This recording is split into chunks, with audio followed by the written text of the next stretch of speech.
ना प्यार उनका अगर बयान ना करूँ। हज़रत मौला अली मुश्किल कुशा शेर खुदा करमल्लाहु ताला वजहुल करीम बयान फरमाते हैं, फरमाया कि ऐसा हुआ कि नबी करीम के पास से हज़रत अबू बकर उठे मस्जिद नबवी से, फरमाते हैं रास्ते में आ रहे थे और आगे से मैं आ रहा था, आगे से मैं आ रहा था। फरमाया अबू बकर ने मुझे देखा, मुस्कुराने लगे। अबू बकर ने मुझे देखा और मुस्कुराने लगे।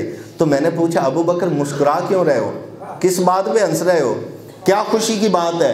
फरमाया आप हज़रत अबू बकर ने फरमाया कि मैंने रसूलुल्लाह से सुना है कि जन्नत का टिकट अली अता करेगा।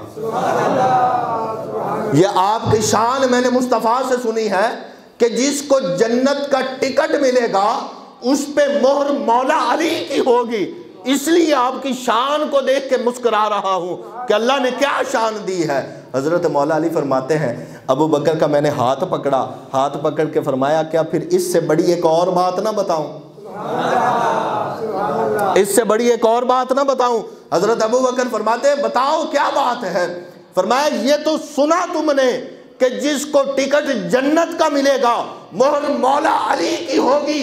अब अली का बयान सुनो, अली उसके टिकट पे मोहर लगाएगा जिसके अंदर मोहब्बत अबू बकर पाई जाएगी।